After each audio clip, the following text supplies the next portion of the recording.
Assalamualaikum warahmatullahi wabarakatuh.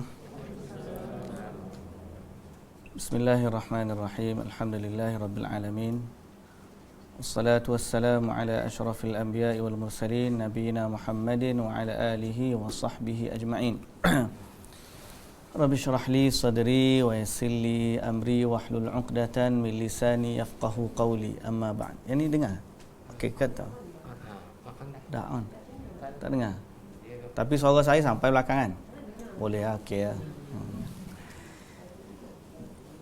Syukur pada Allah Subhanahu wa taala, selawat dan salam atas Nabi kita Muhammad sallallahu alaihi wasallam, juga atas ahli keluarga baginda, para sahabatnya dan para pengikutnya yang setia sehinggalah ke hari kiamat. Alhamdulillah. Pertama-tama terima kasihlah kepada tuan rumah, Tuan Haji Zul ya.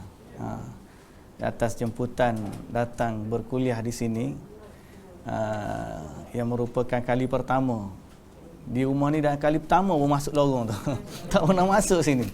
Saya pun tak tahu, tadi datang awal sikit pasal tak pernah datang kan. So alhamdulillah lah dapat jumpa. Rupanya tempat ni alhamdulillah dah banyak dah asatidah mengajar, diimarahkan dengan majlis ilmu. Semoga Allah Subhanahu wa taala memberkati rumahnya dan tuannya dan semua yang datang ke rumah ni, insya-Allah. Saya perkenallah diri, muka suruh kenal kan. Nama penuhnya Ahmad Hashimi lah. Live kan ni saya? Dah kelas juga. Tinggalnya duduk di Pandan Indah, Ampang. Duduk Pandan Indah. Asal kampung Kelantan. Jadi kalau keluar speaking bahasa dialek Kelantan tu kira normal lah. Pasal tak boleh nak buang. Dia punya apa panggil, pekat dia tu mesti keluar juga. Kita ajar setara mana pun, saya pergi kuliah mana, cakap bahasa rasmi ni 5 patah je. Lepas tu keluar dia kata Ustaz Kelantan. Tak apalah, tahu dah tu. Jadi berasal di Kelantan, nanti menetap di sinilah di KL, di Pandan Indah. Dulu belajar di Universiti Islam Madinah. Balik pernah berkhidmat di sekolah Darul Hikmah dekat sini. Lepas tu jadi imam Masjid Mustaqim sekejap. Lepas tu sekarang ni bila dah tak jadi imam tu, balik asal baliklah. Jadi ngajar-ngajar macam tu lah. Okey dah tak? Alhamdulillah. Baik. Apa yang kita pertama, kita syukurlah kepada Allah Subhanahu wa taala sekali lagi kerana diberi peluang untuk berkuliah ataupun mengisi waktu-waktu kita dengan majlis ilmu. Dan ini sebenarnya antara perkara yang utama dalam kehidupan. Sebab kalau kita kata kebanyakan di sini sudah melalui banyak asam garam kehidupan. Perjalanan hidup ni lebih arif daripada saya pastinya, pasal dari sudut pengalaman, sudut pengetahuan, dan pastinya kita dapat menyelami satu hakikat bahawa kehidupan ni adalah satu bentuk perjalanan yang mana dia akan pergi juga macam mana pun tetap akan berlalu sampai waktunya kita semua akan dijemput kembali oleh Allah Subhanahu wa taala. So kita dalam satu senarai waiting list yang kita tak tahu siapa dulu siapa kemudian. Dalam waktu kita waiting list ni, tidak juga kita nak isi masa yang kita ada dalam kehidupan kita, dan kemudian dengan pengisian inilah kita nak menuai hasilnya setelah daripada kita berpindah ke alam akhirat sana. Jadi tidak ada pengisian yang lebih baik dalam kehidupan kita melainkan kita buat sesuatu yang menepati kehendak pencipta kita, iaitulah Allah Subhanahu wa taala. Apa jua keadaan, apa jua kerja, apa jua situasi, andai kita memahami apa maksud kita diciptakan oleh Allah Subhanahu wa taala, dan andai kita memahami apa sebenarnya yang Allah Subhanahu wa taala nak daripada kita, pastinya kitalah orang yang paling bahagia, kerana apabila kita kembali kepada Allah, Allah Subhanahu wa taala akan menyambut kita dengan baik.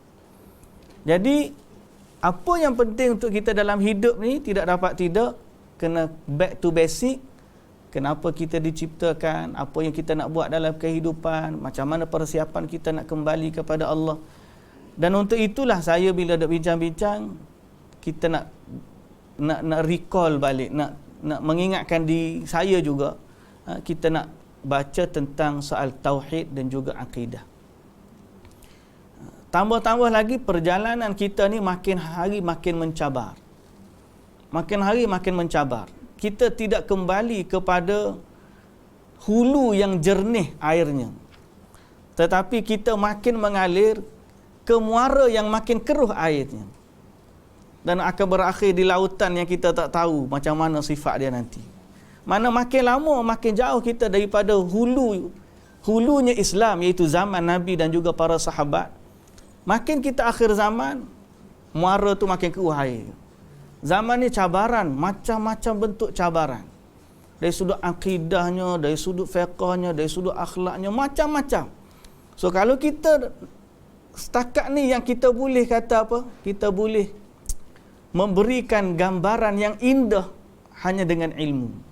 Sebab kalau kita tengok realiti, kita akan rasa susah hati. Tengok orang tu, susah hati. Tengok orang ni pening. Tengok mimpi perjalanan mimpi yang terakhir, susah hati. Tengok apa tu orang berasa Nabi Muhammad tu sekali dengan Allah berasa susah hati. Keluar ajaran sesat macam-macam, susah hati kita.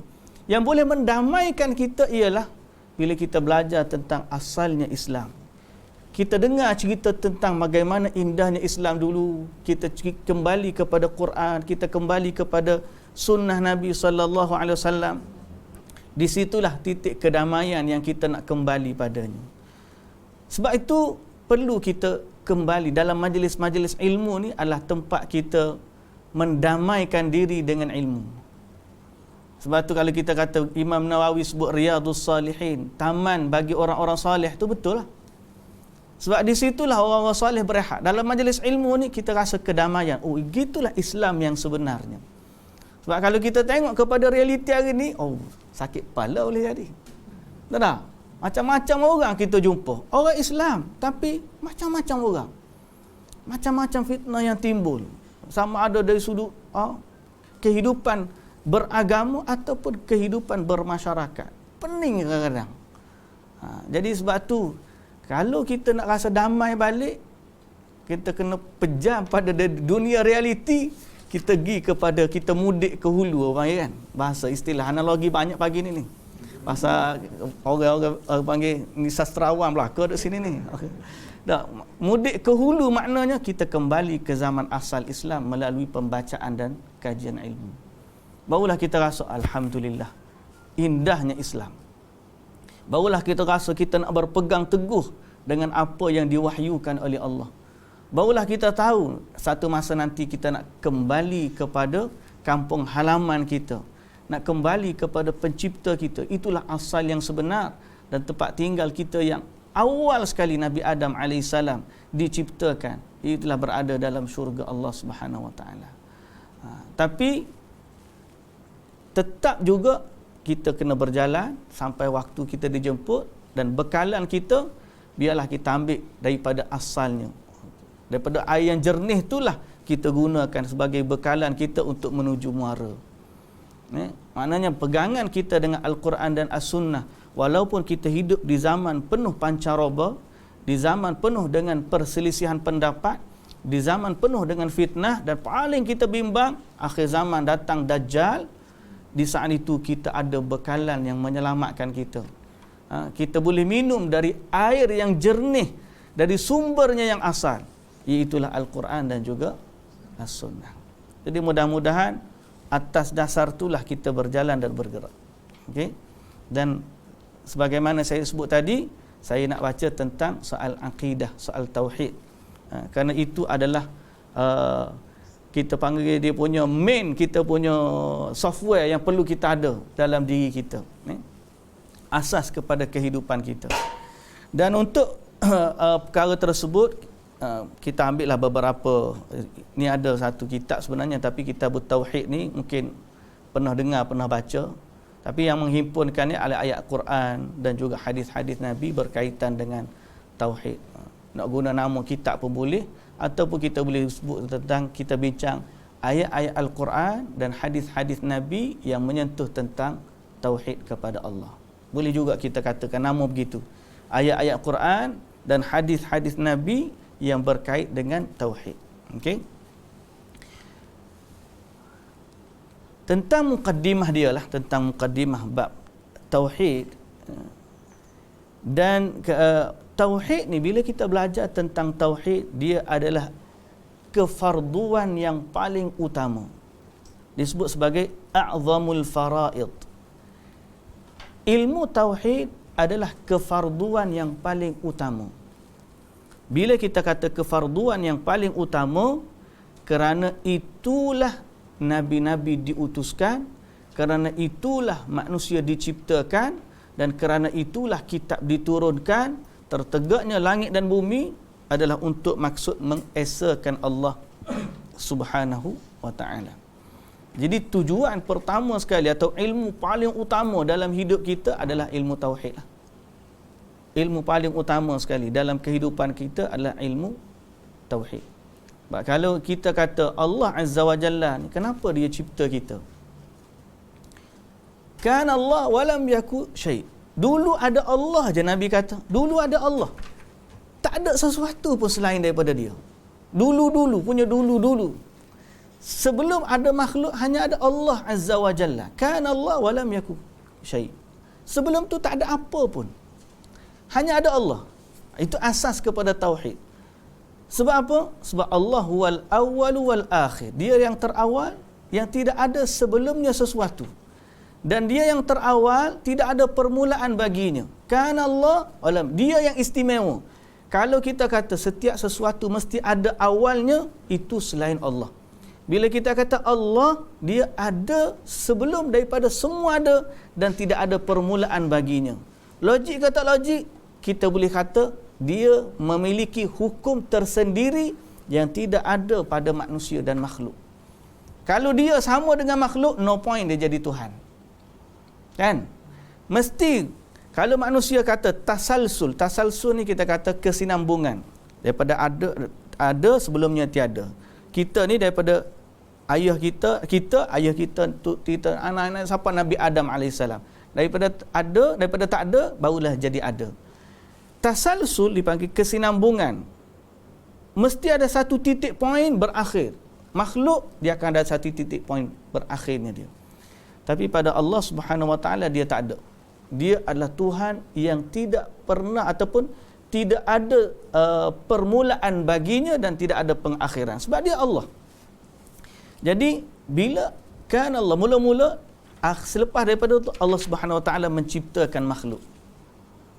Allah Ta'ala menciptakan makhluk. Mula dengan Al-Qalam, diciptakan pertama mengikut hadis Nabi SAW. Kemudian Allah Ta'ala perintahkan Al-Qalam, tulis setiap yang akan berlaku. Kemudian Allah Subhanahu Wa Ta'ala mula ciptakan seluruh alam semesta ni. Dan akhirnya Allah Subhanahu Wa Ta'ala berkehendak mencipta manusia. Okey, mencipta manusia. Allah Subhanahu Wa Ta'ala cipta semua ni untuk apa? Padahal kalau dia tu tak cipta, tak ada apa pun bagi Allah. Tapi kenapa Allah Subhanahu Wa Ta'ala mencipta makhluk-makhluk dia? Okey? Tidak lain dan tidak bukan adalah untuk Allah menzahirkan ketuhanan dia. Dan dia cipta makhluk ni adalah untuk mengagungkan dia. Kalau tak ada makhluk pun Allah Subhanahu Wa Ta'ala tetap Tuhan. Tapi Allah menciptakan ada maksud dan tujuan yang dia bagi tahu. Kata Allah Subhanahu Wa Ta'ala, wa ma khalaqtul jinna wal insa illa liya'budun. Tidaklah aku ciptakan jin dan manusia melainkan untuk menyembahku. Dan begitulah juga makhluk-makhluk yang lain. Selain daripada manusia dan jin, makhluk lain juga dicipta untuk menyembah Allah Subhanahu wa taala. Cuma ada beza antara penciptaan jin dan manusia dengan makhluk-makhluk yang lain. Okey, apa beza dia? Makhluk lain dengan manusia dan jin. Apa beza dia? Beza dia mereka bukan mukallaf, kita pula mukallaf. Apa maksud mukallaf dengan bukan mukallaf? Kita ada tanggungjawab, dipertanggungjawabkan dan kita juga diuji. Sedang makhluk-makhluk lain yang bukan mukallaf ni, dia tidak reti untuk buat maksiat. Dalam hidup dia, dia hanya tahu Allah Tuhan dia dan dia menyembah Allah. Dia tak pernah fikir pun untuk lawan Allah. Tak reti, dia tak reti. Dia tak ada istilah tu. So kalau orang tanya kenapa manusia ni ada hak baik, ada hak jahat, jawapan dia apa? Sebab nature Allah ciptakan kita untuk itu. Boleh tak kalau Allah tak boleh ke manusia ni baik belaka? Jawapan dia, boleh Allah Ta'ala ciptakan baik belaka, cuma bukan manusia. Allah dah ciptakan malaikat, semuanya baik. Allah cipta gunung ganang, semua menyembah Allah. Bukit bukau, langit, bumi, semua ikan di laut, binatang-binatang lain, semua tunduk bertasbih kepada Allah Subhanahu Wa Ta'ala. Dan Allah Ta'ala kata, wa in min syai'in illa yusabbihu bihamdihi walakin la tafqahuna tasbihahum. Tidak ada sesuatu pun daripada makhluk ni melainkan bertasbih memuji Allah. Pokok, burung, semut, ikan, semua tu makhluk Allah yang mereka ni setiap waktu bertasbih kepada Allah Subhanahu Wa Ta'ala. Okey? Setiap waktu bertasbih kepada Allah Subhanahu Wa Ta'ala. Dan dia bukan mukallaf. Dia bukan mukallaf, melainkan dia adalah makhluk yang dicipta dan dia tak ada kira dosa pahala sebab dia bukan mukallaf. Tak ada kita kata kucing ni dosa dia makan nasi kat rumah kita. Dia masuk makan ikan atas meja kita. Dosa mu kucing ni. Pasal apa mu curi ikan aku? Tak ada. Dia bukan mukallaf. Tapi dia bertasbih tak kepada Allah? Dia bertasbih kepada Allah. Okey? Makhluk-makhluk lain bertasbih kepada Allah. Tak kira lah apa bentuk binatang sekalipun, bila dia makhluk Allah bertasbih kepada Allah. Manusia dengan jin beza sikit. Dia tak sama dengan makhluk lain. Kerana manusia ni diciptakan ada tujuan yang lebih istimewa daripada makhluk-makhluk yang lain. Dan untuk tujuan istimewa tu Allah Subhanahu Wa Ta'ala dah jelaskan, tawarkan kepada mana makhluk nak dapat ni. Inna aradna al-amanata 'ala as-samawati wal-ardi wal-jibal fa abaina an yahmilnaha wa ashfaqna minha wa hamalaha al-insan. Mungkin kita biasa dengar ayat tu. Nombor surah dengan nama tak ingat nak sebut, tapi ayat tu tahulah. Allah Subhanahu Wa Ta'ala kata kami bentangkan amanah ni ke atas kepada langit, bumi, gunung. Semuanya tak nak. Apa yang dia tak nak? Dia makhluk, kita makhluk. Apa yang beza? Yang menyebabkan dia tak nak tu apa sebenarnya? Apa yang dimaksudkan dengan amanah tu? Inna aradna al-amanata 'ala as-samawati wal-ard wal-jibal. Padahal dia pun memang menyembah Allah. Tapi apa yang beza sehingga Allah Ta'ala kata wa hamalahal insan? Dia tak nak, bukan kerana dia ingkar kepada Allah, dia taat kepada Allah, tapi dia tak nak pikul amanah tu kerana dia rasa tak sanggup untuk memikulnya. Dalam dia taat kepada Allah tapi dia tak sanggup memikul. Wa hamalahal insan, tapi manusia sanggup pikul. Innahu kana zaluman jahula. Allah Ta'ala kata manusia betul dia menzalimi diri dia waktu dia sanggup tu, dan dia jahil tentang hakikat kesanggupan itu. Kita di saat kita sanggup tu Allah Ta'ala kata dia tak tahu nilai kesanggupan tu. Innahu kana zaluman jahula. Tapi alhamdulillah Allah bantu kita. Allah bantu kita dalam nak melaksanakan tanggungjawab tu. Allah bantu kita. Allah bagi fitrah, Allah turunkan wahyu, Allah hantar rasul, Allah bagi petunjuk yang banyak, bantu kita untuk melaksanakan amanah tersebut. Kalau tak ada bantuan Allah, kita pun tak boleh nak buat amanah tu. Ahli syurga kata apa? Alhamdulillahillazi hadana lihadza wa ma kunna linahtadiya laula an hadanallah. Mujuk Allah bantu kita dengan hidayah. Kalau tidak kerana hidayah Allah, kita pun tak tahu macam mana kita nak tunaikan amanah yang Allah Ta'ala bagi tu. Boleh tak kita nak cari, nak tunai tanggungjawab, mencari Tuhan dalam kegelapan? Dipadamkan semua memori, tak kita di dunia, dalam keadaan tak tahu terkapai-kapai. Kalau Allah Ta'ala tak pandu kita, macam mana kita nak tunaikan amanah tu? Pening kita. Kita ambil orang, okey, letak sini, mu pandai-pandai lah mu hidup macam mana. Tak stres ke kita? Pening. Amanah yang berat, tanggungjawab yang besar, dan risiko dia pula, Allahu Akbar. Kalau tersalah jalan, aku. Ya, Alhamdulillah Allah Ta'ala ni dia bantu pula kita. Jadi kita boleh bayang tak betapa beratnya amanah yang sedang kita pikul dan betapa besarnya anugerah Allah yang memandu kita. Di situlah taknya kunci kita memahami apa maksud kehidupan kita. Dan di situlah kita nak suruh faham betul-betul ayat wa ma khalaqtul jinna wal insa illa liya'budun. Tidak aku ciptakan manusia dan jin atau jin dan manusia melainkan untuk menyembah aku. Dan di sinilah kita kena masuk dalam hidup kita. Aku ada di sini untuk tujuan ini. Tak kira lah apa duduk kita mana pun, kita kerja sebagai dekat pejabat ke, di sekolah ke, sebagai businessman ke. Tapi maksud utama tu mesti senantiasa kekal dengan kita sampai kita mati.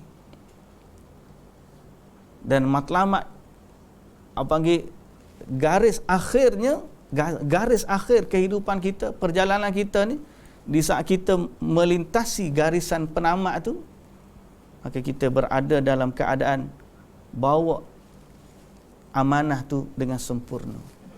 Itu garis akhir kita. Wala tamutunna illa wa antum muslim. Jangan kamu mati melainkan dalam keadaan Islam. Tapi Allahu Akbar. Cerita mudah. Hari ni saya kebetulan baca tafsir pagi tadi, cerita Bal'am bin Ba'ura. Ingat kan? Cerita Bal'am bin Ba'ura. Orang hebat tuan-tuan. Bal'am bin Ba'ura ni orang yang hidup zaman Nabi Musa alaihi salam. Waktu Nabi Musa nak masuk ke Palestin, kaum yang duduk di Palestin tu tak nak bagi Nabi Musa masuk. Sehingga hampir nak berperang tu, pengikut Nabi Musa kata kepada Nabi Musa, "Izhab anta wa rabbuka faqatila inna hahuna qa'idun." Ingat tak? Kaum Nabi Musa kata, Nabi Musa, "Mu pergi peranglah kamu dengan Tuhan kamu. Kami duduk sini, duduk tunggu. Kami tunggu sini, kalau menang bagi tahu lah, nanti kita pergi lah." Itu Bani Israel punya perangai. Tu di pihak Bani Israel. Di pihak sana ada seorang yang soleh, memiliki doa mustajab. Nama dia Bal'am bin Ba'ura. Kaum dia kata, kamu ada doa mustajab. Doalah kepada Allah, jangan bagi Nabi Musa masuk tempat kita. Sebab kalau dia masuk tempat kita, nanti yang jadi sini penguasa adalah Bani Israel. Kita tak tahu nak pergi mana. Kita tak ada tempat tinggal lah. Bal'am jawab kata apa? Macam mana aku nak doa? Dia Nabi Allah, bersamanya orang Islam dan bersamanya malaikat. Macam mana aku nak doa? Kaum dia pujuk. Okey, insya-Allah. Kaum dia pujuk. Akhirnya dia pun ikut kehendak kaum dia. Dia naik keldai dia, pergi ke tempat dia berdoa. Dia minta dengan Allah supaya Allah Subhanahu Wa Taala sesatkan Nabi Musa. Jangan bagi Nabi Musa. Waktu dia berdoa tu, tiba-tiba Allah Ta'ala palingkan lisan dia. Apa saja kebaikan yang dia doa untuk kaum dia, Allah Ta'ala jadikan lidah dia berdoa untuk Nabi Musa. Apa saja keburukan yang dia doa ke atas Nabi Musa, Allah jadikan doa tu kepada kaum dia. Siapa kaum dia kata, apa halmu ni? Kita datang nak doa untuk dia. Apa doa kebaikan untuk dia, keburukan untuk kita? Bal'am kata, aku tak mampu. Pasal apa? Lisan aku, Allah Ta'ala push. Aku memang nak berdoa bagaimana kita dah pakat tadi. Kemudian Allah Ta'ala hukum dia, lidah dia pun terkeluar sampai ke dada. Kemudian dia kata, habislah aku dunia dan akhirat. kata dia. Padahal dia siapa? Orang yang tinggi kedudukan. Allah Ta'ala kata, walau syi'na la rafa'nahu biha. Kalau kami berkehendak, kami akan tinggikan darjat dia. Tapi masalahnya dia tergelincir di akhir hayat. Begitulah susahnya kita kata. Bunyi mudah, mati di atas Islam. Wala tamutunna illa wa antum muslimun. Tapi sebenarnya kita tak ada satu pun jaminan untuk kita berada di atas ni dengan selamat, melainkan dengan taufik dari Allah Subhanahu Wa Taala. Kita tak boleh kata aku confirm mati Islam. Kita tak tahu. Allah yang tahu. Allah yang tentukan takdir kita. Cuma kita boleh berikhtiar, kita boleh berdoa, kita minta dengan Allah taufik, kita minta dengan Allah hidayah, kita minta dengan Allah, akhirnya Allah matikan kita di atas Islam. Tapi untuk sampai ke destinasi itu, ilmu-ilmu berkaitan tauhid inilah yang perlu untuk kita dalami. Bukan sekadar untuk kita, malah untuk semua anak cucu kita. Lepas tu disebut ilmu tauhid adalah a'zamul fara'id, sebesar-besar kefarduan. Ilmu tauhid ni sebesar-besar kefarduan. Solat fardu 5 waktu, betul. Zakat fardu, betul bagi yang mampu. Haji, betul bagi yang mampu. Mengucap 2 kalimah syahadat, betul, itu adalah pintu kita masuk Islam. Tapi paling utama ialah kita kenal siapa yang kita sembah. Ramai orang hari ni ilmu tauhid dianggap macam kita dah mengucap, okey, settle. Mengucap la ilaha illallah, anak kita pun bila kata ucap la ilaha illallah Muhammadur Rasulullah, settle. Kamu orang Islam, ada IC tulis nama. Warga negara, kemudian bawah Islam. Tapi sebenarnya tauhid tidak seringkas itu. Sebab apa? Sebab perjalanan kita ni jauh. Perjalanan kita ni mencabar. Banyak benda yang akan kita kena uji. Dari sudut tawakal kita, dari sudut masalah hati. Buat banyak macam. Kalau tak betul masalah ni, bila saya sebut tadi soal tergelincir kan, pagi semalam pun saya ada satu video saya tengok. Dr. Said Ramadan Al-Buti, dia kupas tentang satu hadis yang sahih berkaitan dengan Nabi SAW sebut, innar rajula la ya'malu bi'amali ahli al-jannah hatta ma baqiya bainahu wa bainaha illa dhira' fayasbiquhu al-kitab fay'amalu bi'amali ahli an-nar fayadkhulaha wa innar rajula la ya'malu bi'amali ahli an-nar hatta ma baqiya bainahu wa bainaha illa dhira' fayasbiquhu al-kitab fay'amalu bi'amali ahli al-jannah fayadkhulaha. Atau kama qala Nabi sallallahu alaihi wasallam. Nabi kata ada seseorang dia beramal dengan amalan ahli syurga. Punyalah baik amalan dia, hampir-hampir masuk syurga. Sehingga tak tinggal antara dia dengan syurga melainkan sahasta. Sahasta lagi nak masuk syurga. Fayasbiquhul kitab, kemudian kitab, yakni takdir mendahuluinya, dia kemudian tergelincir, dia beramal dengan amalan ahli neraka, dia mati dalam keadaan tersebut, mati masuk neraka. Wal'iyadzu billah, kita berlindung dengan Allah daripada keburukan su'ul khatimah. Ada pula orang lelaki beramal dengan amalan ahli neraka, sehingga tidak tinggal antara dia dengan neraka tu melainkan sahasta. Sahasta lagi nak masuk neraka. Fayasbiquhul kitab, takdir mendahuluinya, dia bertaubat. Lalu dia beramal dengan amalan ahli syurga, dia mati kemudian masuk syurga. Sampai kadang-kadang kita kehairanan, kita mikir, macam manalah hadis ni? Sampai kita dalam ketakutan. Aku ni lelaki A ke lelaki B? Tapi ada yang tidak disebut dalam hadis tu. Apa dia? Ada orang yang awalnya baik, akhirnya baik. Kan? Ada. Jangan fikir dua tu je. Tak. Ada orang awal, daripada awal baik, matinya pun baik. Dan ada orang awalnya buruk, matinya pun buruk. So, macam mana kita nak menempatkan diri kita dalam situasi tersebut? Maksud faham? Siapa kadang-kadang kita duk mikir, aku ni betul dah aku buat amal ni tapi tak tahu lagi kesudahan macam mana. Takutnya kita. Bila kita bahaskan masalah tersebut, kita pergi kepada masalah takdir. Itu juga tauhid keimanan. Kita pergi kepada tawakal, berserah kepada Allah.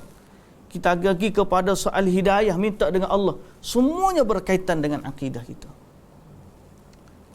Orang lelaki tadi, kenapa sampai begitu? Mungkin orang yang tak belajar akidah, dia akan kata, macam mana Allah boleh buat macam tu Dia dah baik, sehasa lagi nak masuk syurga. Macam tak adil lah pula. Tiba-tiba akhir hayat masuk neraka. Nak tak? Kita bila tak belajar tentang akidah, kita akan rasa, macam mana Allah tahu? Sebaliknya orang tu, dia jahat, tiba-tiba akhir hayat dia masuk neraka. Masuk syurga. Macam unfair kalau kita lah. Tapi bila kita belajar akidah, kita akan tahu bahawa Allah ni, dia maha adil. Bila maha adilnya Allah, kefahaman kita, kalau kita letak kesalahan pada Allah, maknanya yang salah tu kita. Kita tak memahami hakikatnya yang sebenar. Sebab apa? Sebab kita belajar akidah. Mustahil untuk kita kata Allah berlaku tidak adil. Sebab kita ada akidah yang mendinding kita. Sama juga dalam isu masalah-masalah soal pembahagian harta pusaka baik ataupun sebagainya. Yang boleh menjadikan kita hamba yang taat adalah akidah kita. Kita akan kata, walaupun pada pandangan kita pembahagian ini nampak macam unfair, tapi kita dengan akidah kita kata dia adalah adil. Kerana apa? Yang bagi itu Allah dan Allah maha adil. Full stop. Habis. Itu akidah. Okey? Apa juga keadaan, bila kita mantap dari sudut akidah kita, insya-Allah kehidupan kita akan berjalan dengan mudah. Baik, lelaki tadi kembali cerita supaya kita tidaklah duk fikir keheranan. Macam mana pula ustaz kalau gitu takut kita. Ada hadis sebenarnya menjelaskan detail situasi kenapa lelaki tadi jadi kesudahan yang buruk padahal dia hidup di awalnya dengan baik. Orang seperti Bal'am bin Ba'ura, orang seperti Barsisa, kita dengar cerita dia kan. Dalam hadis riwayat Imam Muslim, ada satu perkataan, innar rajul la ya'malu bi'amali ahli jannah fima yabdu linnas. Atau kama qala Nabi sallallahu alaihi wasallam. Orang tu beramal dengan amalan ahli syurga pada pandangan manusia. Tapi Allah tahu hati dia macam mana. Jadi dia dihukum disebabkan masalah hati dia. Kita tengok dia buat amal soleh dah. Baik dia pergi masjid 5 waktu, puasa sunat. Tapi soal hati dia hanya Allah yang tahu. Jadi kalau Allah tiba-tiba berlaku sebaliknya, husnul khatimah tidak berlaku pada dia, ketahuilah Allah lebih tahu daripada kita. Kita menghukum dengan zahir, Allah tahu isi hati. Sebab itu bila kita belajar tauhid juga, kita akan fikir masalah macam mana keikhlasan. Tauhid itu juga membantu atau ada hubungan dengan ikhlas. Tauhid itu juga ada hubungan dengan ikhlas. Sebab itu orang yang mantap tauhid dia akan mudah untuk mengikhlaskan ibadat dia. Okay, orang yang mantap tauhid dia akan mudah beramal dengan ikhlas. Hatta kalau saya cerita pengalaman bila kita pergi haji kan. Pergi haji. Banyak orang pergi haji dia tengok kepada ritual. Perjalanan. Okay, hari ke-8 buat macam ni. Hari ke-9 buat macam ni. Hari ke-10 buat macam ni. Hari ke-8 pergi dulu hari tarwiyah. Dia cerita ni sunnah ni. Kalau tak pergi hari ke-8 ni bukan sunnah ni. Haji sunnah dia ni mesti pergi tarwiyah. Tak pergi tarwiyah maknanya tak sunnah. Seolah-olah haji tu rosak. Kita kata betul, tapi janganlah sampai tak sunnah orang lain tak sunnah tu. Buat hari ke-8 tu bagus dah. Tapi ada situasi-situasi yang kita boleh consider. Kalau dia tak pergi pun kita tak kata haji dia tak sunnah. Cuma dia meninggalkan satu sunnah dalam haji. Itu beza. Padahal lain dia melontar 9, dia wukuf juga. Dia melontar juga hari ke-10 dia 9. Hak lain pun ikut cuma satu je. Kadang-kadang pergi haji ustaz, pakai sunnah. Kalau Dr. Basit kan dia kata, pakai sunnah ni. Orang lain pergi wukuf Arafah belakang dia kata. Hak sunnah, kau tak sunnahnya. Jadi jangan sebab tarwiyah tu satu hari, kita keluarkan semua haji daripada sunnah. Tak. Tapi nak ceritanya, banyak orang fokus tentang perjalanan. Ada lagi lebih utama daripada perjalanan. Lepas tu bila saya pergi kan, kalau kita pergi kursus haji, kalau orang cerita perjalanan haji, yes, kita boleh cerita. Tapi ada satu point, missing point yang banyak orang tak cerita. Dan dia adalah inti kepada haji itu sendiri. Tauhid. Haji adalah perjalanan tauhid. Kalau kita relate dengan tu, baru kita akan rasa kemanisan haji. Pergi haji lah Kedah ni? Pergi haji lah Kedah tak? Kita tak cerita masa belum pergi haji gitu dah. Kena pergi pula lepas ni. Lebih umur. Tak apa. Kita ada bab lain banyak lagi. Soal tauhid ni tidak duduk di haji saja. Bab lain pun ada tauhid juga. Tapi nak sebutnya, kunci dia duduk situ. Kalau siapa pernah pergi haji kan, saya bagi contohlah. Bila kita sebut tentang pergerakan, 8 begini, semua kita adalah pergerakan. Waktu melontar pun kita, waktu tawaf kan, semua adalah isu pergerakan. Tapi bila kita kembali kepada maksud daripada semua tu, kenapa kita melontar, kenapa kita tawaf, kenapa kita sa'i, dan kenapa kita panggil talbiyah. Syiar haji paling utama adalah tauhid. Tauhid adalah mengesakan Allah Subhanahu Wa Taala. Kalau kita pegang masalah tu, kita akan faham kenapa kita pakai ihram. Kenapa kita berihram? Kenapa kita bertalbiyah? Kenapa kita tawaf? Kenapa kita tahu semua pergerakan tu paksi dia duduk pada tauhid. Lepas tu Nabi SAW bila dia berihram, hadis Jabir bin Abdullah dalam Sahih Muslim tu sebut wa ahalla bit tauhid. Nabi berihram dengan tauhid, iaitu labbaik Allahumma labbaik labbaika la syarika laka labbaik innal hamda wan ni'mata laka wal mulk la syarika lak. Bila kita faham yang tu, sebab itulah kita tinggalkan habis semua pakaian kebesaran. Aku datuk ko, Tan Sri ko, tok guru ko, ustaz ko, semua samanya. Pasal kita tahu kita sekarang berada di medan tauhid. Kita melontar pun kerana Allah, kita wukuf pun kerana Allah, semua isi dia tauhid. Bila rasa begitu, barulah kita rasa nilai keikhlasan. Sebab tu kita kata relate kaitan dia sangat-sangat kuat, sangat-sangat besar. Bila kita ada software tauhid ni dalam hidup kita, semua benda insya-Allah kita dibantu oleh Allah Subhanahu Wa Taala. Okey, asasnya ialah kembali kepada ayat tadi, wa ma khalaqtul jinna wal insa illa liya'budun. Sembang memang mudah, cerita memang mudah. Ayat pendek tu je ayat tu. Tak, pendek ayat saya hafal dah ayat ni. Wa ma khalaqtul jinna wal insa illa liya'budun, hafal dah. Mudah ya ayat ni. Apa tujuan Allah ciptakan kita? Untuk menyembah dia. Selesai jawapan, dapat 10 markah. Kalau manusia yang tanda, mudah 10 markah. Tapi masalah yang tanda markah kita siapa? Allah Subhanahu Wa Taala. Jawapan yang sama, mungkin orang ni 10 markah. Mungkin orang ni 50 markah. Mungkin orang ni 100 markah. Pasal apa? Sebab jawapan itu bukan sekadar lisan. Kalau lisan dan tulisan kita boleh ukur dengan patah perkataan.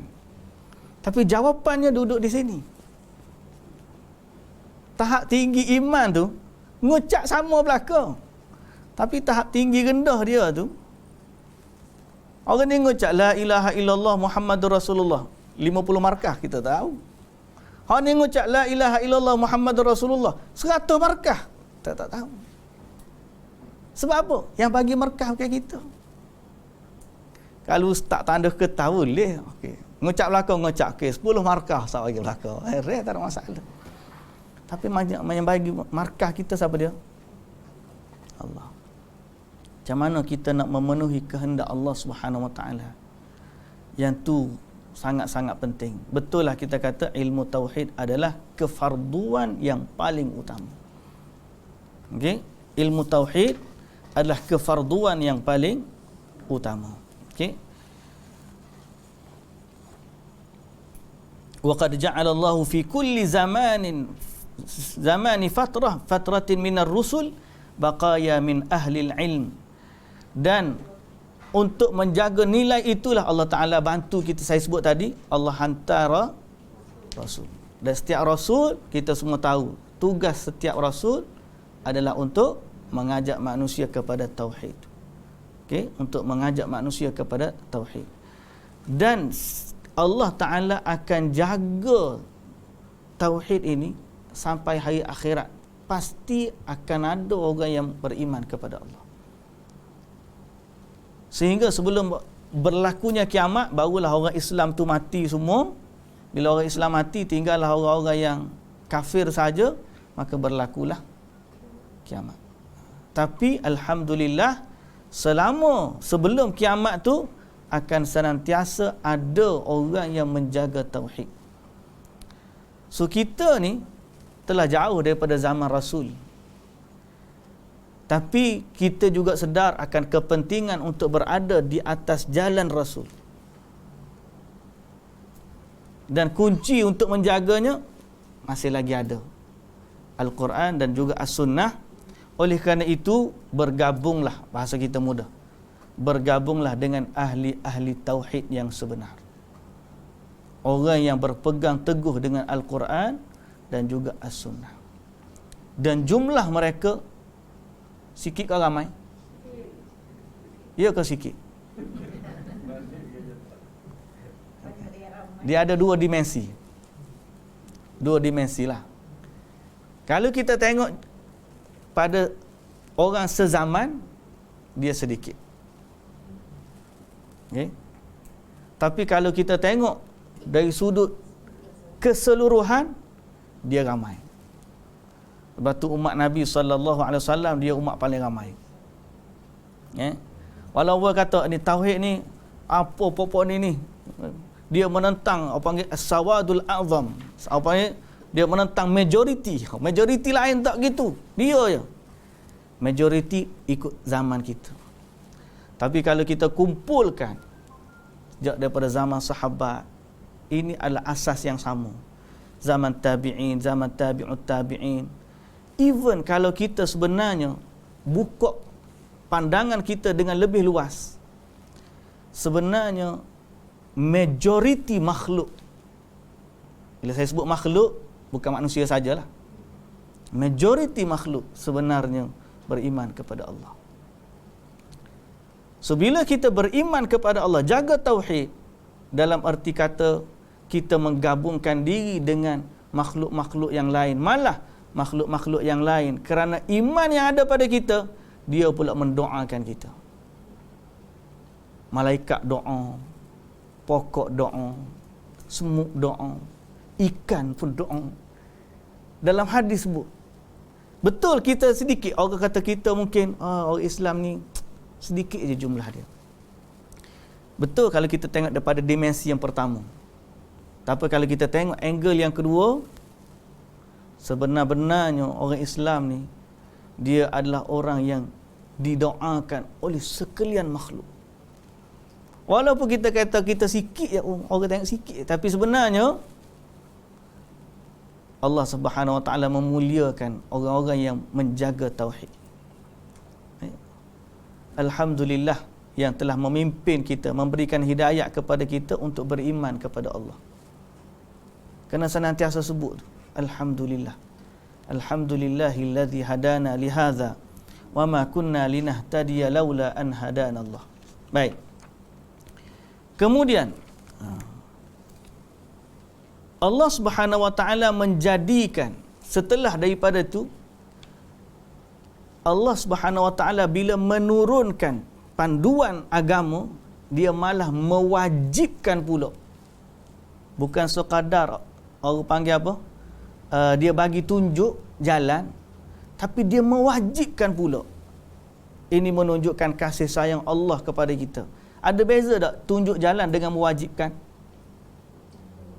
Satu kita tunjuk, ni jalan dia, atau jalan. Mu pilihlah mana-mana. Allah Subhanahu Wa Taala dia mewajibkan. Apabila maksud mewajibkan, dia seolah-olah, bahasa kita paksa, boleh jadi paksa kepada perintah yang sangat kuat. Pasal apa? Sebab Allah sayang kepada hamba-hambanya. Okey? Allah sayang kepada hamba-hambanya. Sehingga Allah Ta'ala kata, wa qada rabbuka alla ta'budu illa iyyah. Allah telah menetapkan, jangan kamu sembah melainkan dia. Dia buat satu ketetapan pula supaya manusia hari ini tahu dan faham. Dan di sinilah kita kata beza orang Islam yang menyerah diri kepada Allah dengan orang-orang non-Muslim yang tidak menyerah diri kepada Allah.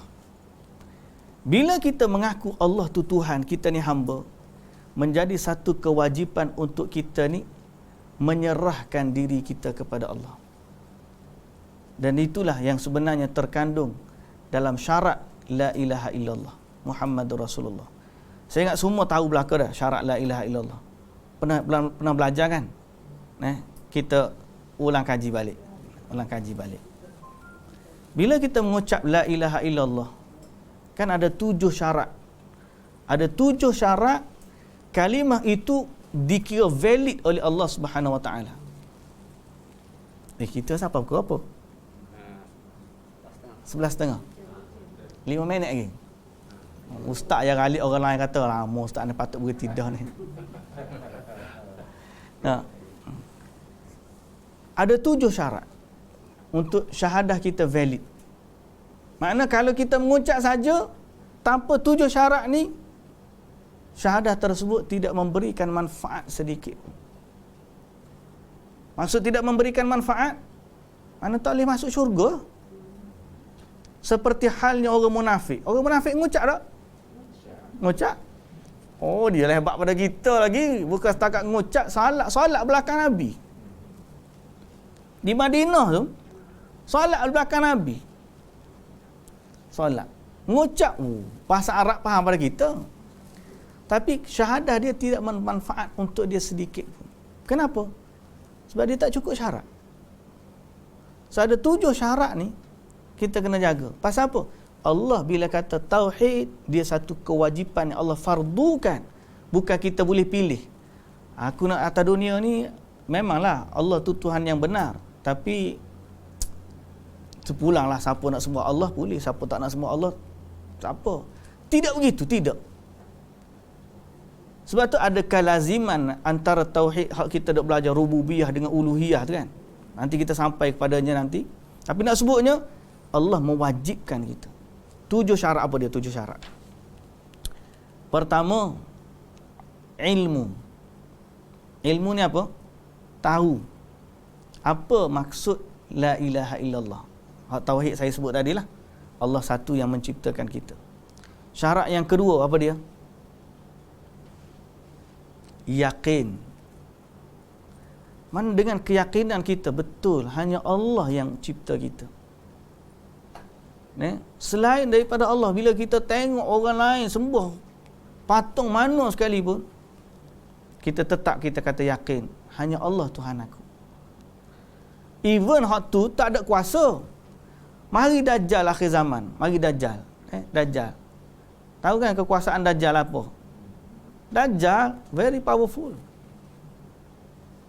Kalau patung, kita boleh kata, oh patung je. Dajjal boleh turunkan hujan, boleh keluarkan harta daripada bumi, boleh hidupkan orang mati.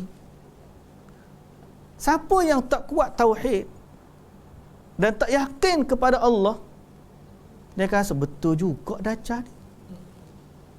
Sebab tu yang terkena fitnah. Tidak ada fitnah yang lebih besar bagi umat lebih daripada Dajjal. Tapi bila orang beriman, dia ada satu keyakinan. Bila kita la ilaha illallah, tidak ada Tuhan yang berhak disembah melainkan Allah, dan dia tahu dengan sifat-sifatnya Allah Azza wa Jalla Maha sempurna. Tengok pula Dajjal, mata dia pun rosak sebelah, Dia yakin ni bukan Tuhan. Tapi kalau orang tak yakin, betul juga ni. Tak usah kata mari Dajjal, mari Tok Bomo pun kalah dah. Pasal masalah isu tauhid. Batu orang kita boleh kena tipu ke Tok Bomo. Kita tengok orang jual ubat cakap oh betul orang jual ubat ni, jual ubat. Orang jual ubat kecek sedap. Betul tak? Kita cakap tu macam ya dia. Tapi soal kita bila yakin hanya Allah yang menyembuhkan, tak ada yang berkuasaan, orang ahli sihir tak boleh memberikan kemudaratan melainkan dengan kekuasaan Allah. Di saat itu keyakinan kita pada la ilaha illallah, pada tauhid, dialah memberi keselamatan kepada kita. Jadi syarat yang kedua mesti yakin. Bukan sekadar mengucap, mesti yakin. Yakin tu kena bina lah, senantiasa duk bina. Yang ketiga apa? Al-ilmu wal yaqinu wal qabul. Mesti menerima. Apa maksud menerima? La ilaha illallah, tauhid ni ada package. Apa maksud package? Bila kita menjadi hamba Allah, maka kita kena buat semua yang Allah Ta'ala suruh, tinggal apa yang Allah Ta'ala larang.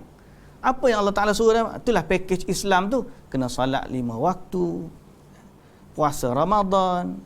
Ni ngucap saja tapi tak nak salat, tak boleh.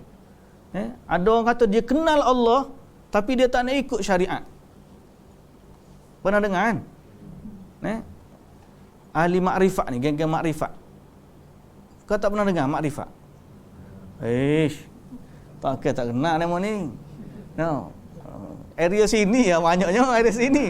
Hak ngaku jadi rasul ke apa, dekat-dekat ni je. Geng-geng orang makrifat ni, dia ni mengaku kenal Tuhan tapi tak nak terikat dengan syariat. Tak nak terima syariat hak Nabi Muhammad sallallahu alaihi wasallam. Dia nak ikut hak dia sendiri. Dia buat syariat baru. So kita kata tauhid dia boleh terbatal. La ilaha illallah dia tak cukup syarat. Pasal apa? Dia tidak terima syariat. Kerana tauhid bersamanya ada syariat. Okey. Yang keempat, al-inqiyad. Al-inqiyad maknanya patuh pula. Patuh kepada syariat. Mana bila dia kata solat tu wajib, kena sembahyang lah. Ni tak solat tu wajib tapi seolah-olah dia pula bagi. Buat pun tak apa, tak buat pun tak apa. Ikut punya aku suka. Tak boleh. Dia kena patuh. Syarat yang keempat. Syarat yang kelima, as-sidqu, jujur.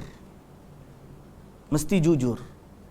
Maknanya yang sebagaimana lafaz tu keluar di lidah dia, begitulah yang ada di dalam hati dia. Okey, ini mengeluarkan syahadah orang munafik tadi. Orang munafik dia tak jujur. Dia mengucap tapi hati dia tidak beriman. Semesti jujur. Syarat yang keberapa? 5. Jujur dalam syahadah. Setiap ni ada dalil daripada Quran, cuma kita sebut secara ringkas saja. Yang keenam, ikhlas. Maknanya bila dia mengucap la ilaha illallah ni, dia buat betul-betul kerana Allah. Tidak kerana paksaan, tidak kerana nak habuan dunia, tidak kerana nak pangkat, tidak kerana wanita, tidak, melainkan dia buat ni, dia mengucap kerana Allah semata-mata. Sebab tu bagi orang yang benar tauhid dia tak kisah apa keadaan dia. Sama ada dia hamba ke, dia merdeka ke. Sebab dia bukan buat untuk please orang lain.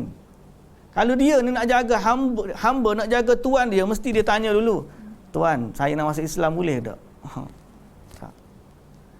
Kita dengan majikan kita, apa-apa yang bertentangan dengan agama kehendak Allah, kalau kita betul ikhlas kerana Allah, kita akan dahulukan Allah.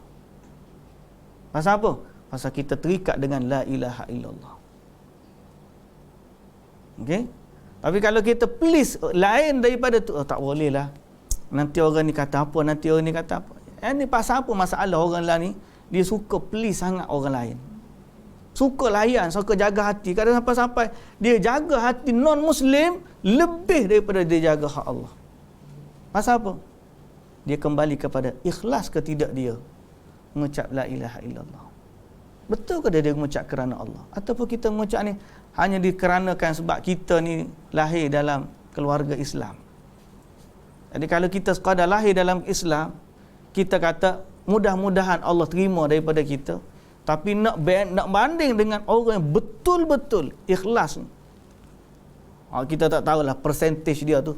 Dia ikhlas ni sesuatu yang membesarkan dan mengecikkan pahala.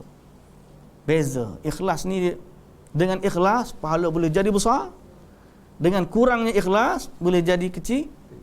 Boleh dengan tidak ikhlas boleh menghilangkan pahala. Ikhlas. Okay? Jadi syarat yang keenam ikhlas. Syarat yang ketujuh apa dia? Al-mahabbah, cinta. Bila kita kata la ilaha illallah, dalam hati kita ni ada rasa cinta kepada Allah. Dan cinta Allah lebih daripada segala-galanya. Jadi kalau dalam hati dia ada cinta selain daripada Allah, lebih besar daripada tu, syahadah dia belum lagi sempurna. Ada 7 syarat. Bukan mudah rupanya ni. Rupanya ngucap ni kita ingat mudah je. Ngucap la ilaha illallah Muhammadur Rasulullah agak selesai. Betul.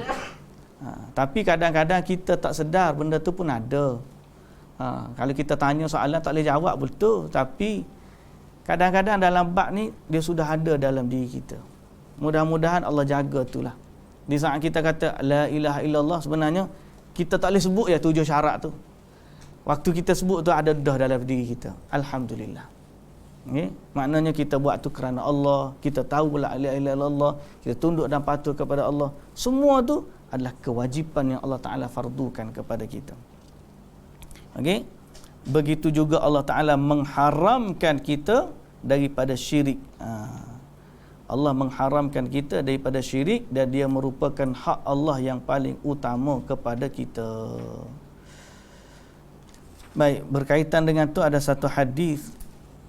Habis 11.30 dah kita ni, cerita hadis ni. Pengambilan sikit lagi boleh tak? Bersamanya ada satu hadis tentang hak Allah ke atas kita dan hak hamba ke atas Allah. Dah dengar mungkin hadis ni. Ada satu hari Nabi SAW dia tanya Mu'adz bin Jabal radhiyallahu anhu. Mu'adz bin Jabal dia naik unta dengan Nabi, dia ikut belakang Nabi. Kemudian dia naik keldai, al-himar, naik keldai dengan Nabi sallallahu alaihi wasallam. Nabi tanya Mu'adz, "Ya Mu'adz, atadri ma haqqullahi 'alal 'ibad wa ma haqqul 'ibadi 'ala Allah?" Wahai Mu'adz, kamu tahu tak apa hak Allah ke atas kamu dan apa hak Allah ke atas hamba dan apa hak hamba ke atas Allah? Apa jawab Mu'adz? Mu'adz kata apa? Allah dan Rasulnya lebih tahu. Kemudian Nabi SAW pun jawab apa dia? Haqqullahi 'alal ibad. Hak Allah ke atas hamba dia ialah apa dia? An ya'buduhu, hamba ni menyembah Allah.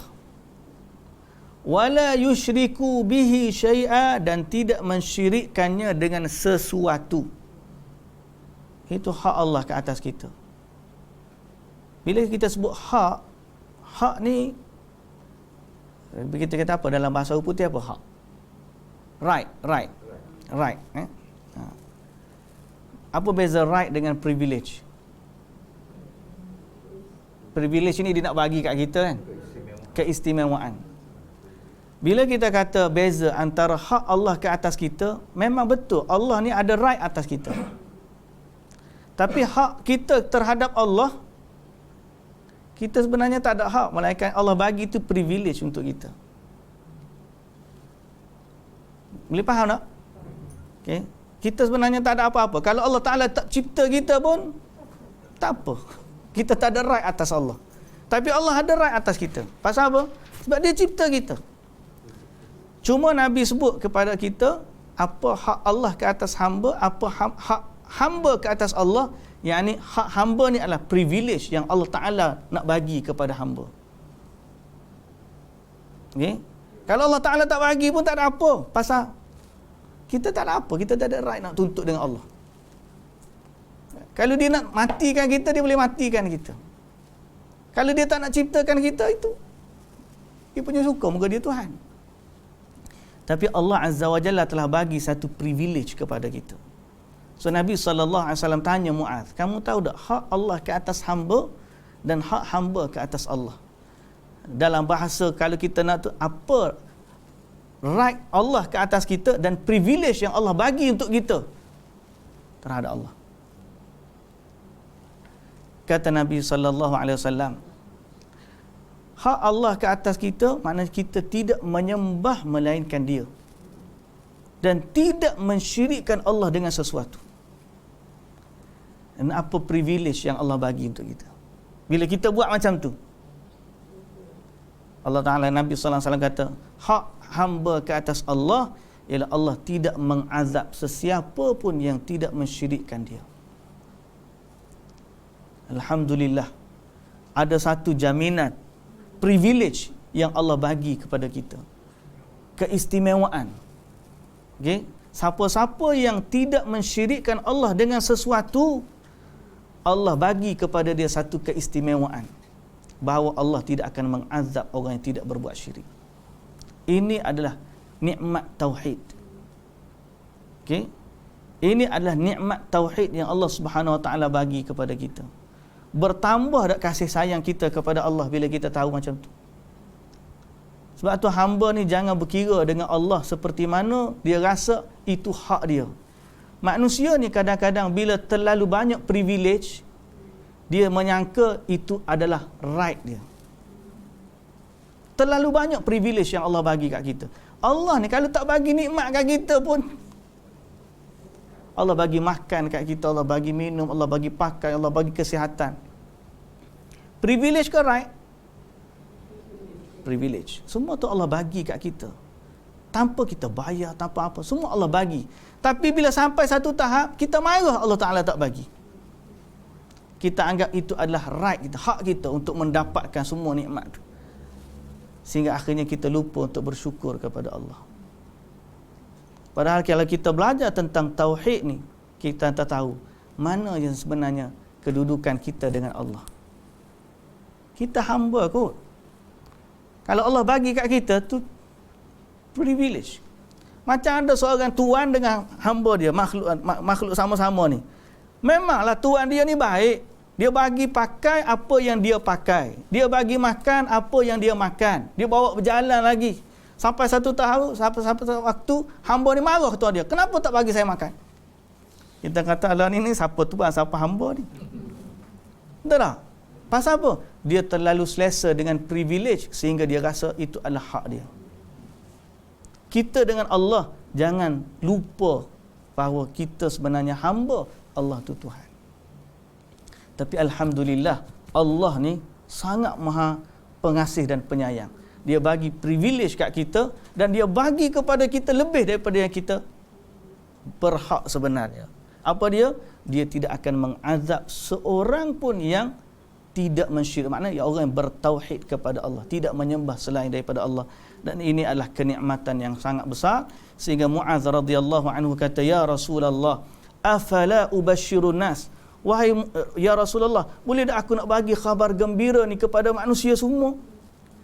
Kata Nabi SAW, la tubashshirhum fayattakilu. Jangan bagi tahu, takut-takut mereka bermalasan dalam ibadat. Tu je sebab Nabi SAW tak nak bagi tahu. Nah, tapi Mu'adh ni dia bagi tahu juga sebab apa? Ini amanah ilmu. Kalau Mu'adh tak bagi tahu, takut mati dia, matilah hadis Nabi. Tapi dia bagi tahu juga sebab apa? Ini amanah, khabar gembira ni mesti dijelaskan.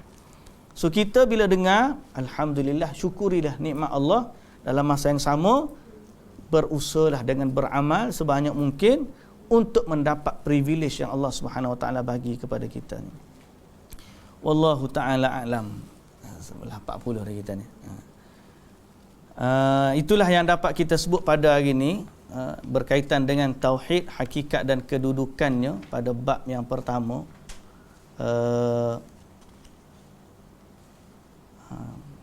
Dan insya-Allah lah nanti kita akan sebut masih lagi dalam soal keistimewaan tauhid. berkaitan dengan akidah kita kepada Allah Subhanahu wa taala pada pertemuan kita yang akan datang, insya-Allah. Ada soalannya?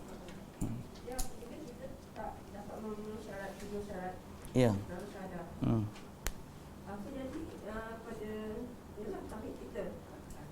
Tidak valid lah. Wa syurutun sab'atun, dari disebut syair, wa syurutun sab'atun qad quyyidat wa fi nususil wahyi haqqan waradat fa innahu lam yantafi' qailuha bin nutqi illa haitsu yastakmiluha. Syurut 7 syarat ni ada termaktub dalam Quran dan hadis, di mana siapa yang tidak memenuhi 7 syarat ni tidak akan mendapat manfaat daripada syahadah dia. Cuma sebagaimana saya sebut tadi, kadang-kadang kita tak boleh bilang ya 7. Waktu kita ngucap tu dah ada dah. Kadang-kadang kita macam ni lah, kita semayang, Allah wuduk ke apa semua, kita berkata, cuba bilang syarat solat ada berapa. Dia pegang kepala, apa dia syarat. Tapi dia solat tu okey dah. Macam syahadah la ilaha, cuma bagi tahu 7 syarat syahadah la ilaha illallah. Gau-gau kepala apa dia 7 syarat, aku tahu la ilaha illallah ya. Tapi di saat dia mengucap tu dengan keadaan yakin, tahu, dia patuh kepada Allah, dia terima syariat Allah. Dia tak boleh sebut 7, tapi apa yang sedang berlaku tu dia sedang menepati 7 tu, insya-Allah valid lah. Yang maksud dia ialah nak membezakan mana syahadah orang munafik dengan orang Islam. Mana syahadah orang yang jahil, tak tahu apa, dia mengucap tu macam orang dia nyanyi lagu Raihan dulu. Asyhadu an la ilaha illallah. Orang Cina pun nyanyi. Jadi kita kata, apa yang kamu? Tahu aku nyanyi lagu Raihan, bukan mengucap 2 kalimah syahadah. Mari kadang-kadang orang Hindu pun kita kata, cuba mengucap, aku tahu belaka, aku tahu salam, aku tahu mengucap, aku puasa, aku gapo. Mungkin dia sekolah kebangsaan sekali, tapi dia tak tahu pun apa ucapan dia ternilai. So itu yang membezakan. Kalau orang Islam umumnya, walaupun dia tak boleh sebut 7 syarat, tapi bila dia mengucap la ilaha illallah, kalau dia tidak munafik, kalau dia tidak jahil apa semua, insya-Allah sudah ada 7 syarat tu. Yang penting kena jaga saja. Dan makin dia belajar tentang ilmu, tentang yakin, tentang patuh, tentang terima, makin dia belajar, maka makin kemahlah syarat tu. Makin kukuh, makin teguh. Makin dia boleh kembangkan lagi soal ilmu, soal yakin yang kita sebut tentang ada orang pahala 10, ada pahala 50, ada pahala 100. Makin dia belajar, makin tebal iman. Sebab tu iman ni yazidu wa yanqus. Ada waktu tambah, ada waktu dia turun. Dengan cara itulah kita menambahkan. Mengucap la ilaha illallah sama belaka. Tapi makin kita belajar memenuhi 7 syarat tu, makinlah tinggi keimanan dia, insya-Allah. Wallahu taala alam. Tapi kalau orang macam tak sembahyang tu, dia tak memenuhi syariat Islam tak? Orang yang tak solat, tak puasa tu Ustaz? Orang yang tak salat, tak puasa, sebab tu ijma' boleh kata, ijma' sahabat. Zaman Nabi sallallahu alaihi wasallam, sahabat kata, siapa yang tak salat bukan Islam. Ingat tak Umar radhiyallahu anhu kata apa? Umar radhiyallahu taala anhu, bila dia kena tikam, waktu tu dia nak angkat takbir kan, sembahyang subuh kena tikam. Apa berlaku? Pengsan kan? Lepas dia pengsan, apa buat? Kejutkan dia dengan salat. As-salah ya Amirul Mukminin kan? Bangkit kejut Umar wa Amirul Mukminin, salat. Bangun dia salat. Soalan pertama dia tanya apa? Asallan nas. Orang dah salat ke? Sebab dia ingat waktu dia kena tikam tadi dia nak sembahyang. Orang kata orang dah salat dah. Umar kata apa? Alhamdulillah fa innahu la hadza fil Islam liman taraka salat. Kita alhamdulillah orang dah salat, kerana sesungguhnya tidak ada bahagian dalam Islam bagi orang yang tidak mendirikan salat. Sahabat clear cut, siapa yang tak salat bukan Islam. Nabi kata al-farqu bainana wa bainal kufri wasyirk as-salah. Beza antara kita dengan syirik, kufur, apa dia? Semayang. Kalau kita kira zaman dulu clear. Cuma ulama mutaakhirin dia ada membezakan sikit, solat sebab malas dengan solat sebab ingkar. Pasal tu nak pecah. Tapi kalau kita nak buka ruang tu, kita takut orang bermudah-mudah dengan orang yang tak solat. Gang-gang hak tak semayang ni, ada kata siapa dia kenal Tuhan, hakikat kenal Tuhan ni. Dia dengan Tuhan ni tinggi tahap dia, lebih pada Nabi Muhammad kali. Mungkin Nabi Muhammad semayang, dia tak semayang. Tinggi lagi, tak tahu. Tapi kalau ikut kepada perbahasan, kita bandingkan dengan apa yang kita sebut tadi, berdasarkan Quran dan hadis, walaupun dia mengucap, tidak akan memberi manfaat. So kita sedih lah. Kita bukan nak keluarkan dia daripada Islam, tapi ini hukum. Kalau boleh, kita nak suruh dia masuk syurga dengan kita juga. Kita kalau boleh, bukan kita je, Nabi Muhammad sallallahu alaihi wasallam pun sama. Kalau boleh nak suruh semua orang ni masuk syurga belaka. Tapi apa yang berlaku, kita kena ikut kehendak Allah. Allah Ta'ala kata, walau sya'a rabbuka la'amana man fil ardi kulluhum jami'a. Allah kalau berkehendak, nescaya beriman semua orang. Allah boleh buat je semua orang beriman sebagaimana Allah buat pada malaikat. Allah Ta'ala kata dalam surah Sajadah, walau sya'a rabbuka la'amana man fil ardi, mungkin kita tak ingat, tak familiar. Dalam surah Sajadah, Allah Ta'ala kata, walau syi'na la'ataina kulla nafsin hudaha walakin haqqal qawlu minni la'amla'anna jahannama minal jinnati wan nasi ajma'in. Kalau kami berkehendak, kata Allah, la'ataina kulla nafsin hudaha, kami akan bagi setiap jiwa ni hidayah. Kalau Allah nak, walakin haqqal qawlu minni, akan tetapi telah tetap di sisi kami satu keputusan. Allah Ta'ala kata, la'amla'anna jahannam, kami akan penuhkan, aku akan penuhkan neraka jahannam daripada jin dan manusia. Allah yang menentukan macam tu. So jangan kata ustaz ni nak menerakakan orang, bukan. Bila kita kata hukum, bukan nak menerakakan orang, tidak, tetapi nak memberi peringatan bahawa Allah telah menetapkan satu hukum, janganlah kita langgar hukum dia, kerana siapa-siapa yang langgar hukum dia, maka tempatnya adalah neraka. So kalau disebut para sahabat tak semayang, clear. Cuma beza ulama mutaakhirin, beza malas dengan ingkar. Dia kata malas ni okeylah, boleh terima lagi lah, masih lagi Islam. Tapi kita pun tak pastilah. Itu ada pandangan mutaakhirin. Sebab kalau main ingkar dengan malas, benda tu dia punya borderline terlalu. Kenapa dia malas? Sebab dia ingkar. Jadi kalau dia malas tu, dia ada rasa nilai takut kepada Allah, dia tidak akan ada isu malas, melainkan kalau dia malas tu kerana dia ingkar lah, kalau gitu. Okey, wallahu taala alam. Ada lagi soalan? Berat ke hari ni kelas ni? Okey.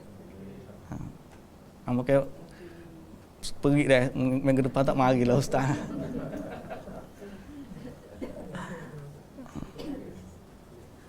Ya, tak ada salah dah. Alhamdulillah. Faham belaka tu ataupun tak faham belaka, dua tu je. Insya-Allah lah tu. Mudah-mudahan. Salah satu Ustaz. Amanah yang manusia ambil ni, dia sanggup pikul ni, berlaku bukan masa penciptaan Nabi Adam. Berlaku sebelum tu. Okey. Masa agaknya roh-roh dengan amanah. Jadi boleh tak seseorang tu kata kita tak setuju? Pasal yang ni masa zaman roh tu, kita yang amanah tu. Macam mana? Allah Ta'ala dah jawab dah. Allah Ta'ala jawab dalam Quran. Soalan saya ulang balik Ta'ala. Ada kata soal amanah ni, dia kata itu zaman kita dah alam roh dulu. Kita tak setuju. Yang ambil perjanjian tu bukan kita, orang lain. Zaman dulu kita tak setuju. Kenapa kita dipertanggungjawabkan? Maka Allah Ta'ala dah jawab dah. Saya bagi referen dia. Wa id akhadha rabbuka min bani adama min zuhurihim dzurriyyatahum wa ashhadahum ala anfusihim alastu bi rabbikum qalu bala syahidna an taqulu. Surah Al-A'raf ayat 172. An taqulu yaumal qiyamah inna kunna an hadza ghafilin. Ingatlah ketika mana Allah ni dia ambil perjanjian sewaktu dia ambil ciptakan zuriat keturunan Adam daripada belakang dia, sulbi dia. Bila Allah Ta'ala keluarkan semua roh-roh yang akan jadi anak cucu Nabi Adam ni, di saat itu ada satu perjanjian mereka dengan Allah. Allah Ta'ala kata, alastu birabbikum, bukankah aku ni Tuhan kamu? Ingat ni, Allah akan uji kamu.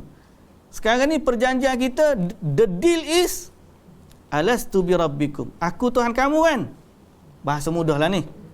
Qalu bala syahidna, mereka pun mengaku, ya Allah, engkau Tuhan kami. Tapi Allah jawab di akhir ayat ni 172 surah Al-A'raf, an taqulu yaumal qiyamati inna kunna an hadza ghafilin. Pada hari akhirat nanti bila dia kembali kepada Allah, dia kata, ya Allah, aku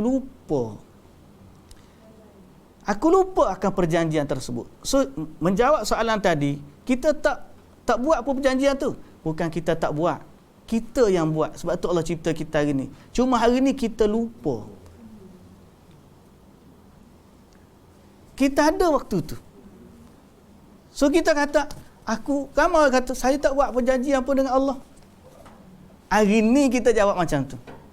Akhirat nanti bila kita kembali kepada Allah, Allah bagi balik ingatan tu, kita berkata kepada Allah, ya Allah, aku lupa selama aku hidup di dunia dulu, aku pernah janji macam ni. Tapi kita nak bagi alasan tu depan Allah saat tu, tak ada manfaat sikit. Sebab apa? Allah kata, aku dah ingatkan kamu. Allah dah turunkan Quran. Allah hantar lagi Rasul. Allah dah bagi peringatan kepada kita. Clue dia terlalu banyak. Ni bukan clue ke apa, boleh copy tu. Bukan kata boleh ni, Allah Ta'ala kata ambil baca je. Copy paste je. Kata la ilaha illallah, tu je yang aku nak. Tidak ada Tuhan yang berhak disembah melainkan Allah. Tu je. Di Quran ada, copy paste. Dia tak nak. Datang Rasul, ingatlah Allah tu Tuhan kita. Dia lawan. Secukup dah alasan dia kata aku lupa di akhirat kelak. Jawapan dia tak cukup. Jadi sebab tu berbalik kepada soalan ni, kembali kepada Quran, kita akan tahu hakikat sebenar. Bahawa kita telah berjanji di hadapan Allah, jangan guna alasan lupa sebab hari ni Allah dah ingatkan kita. Wallahu ta'ala alam.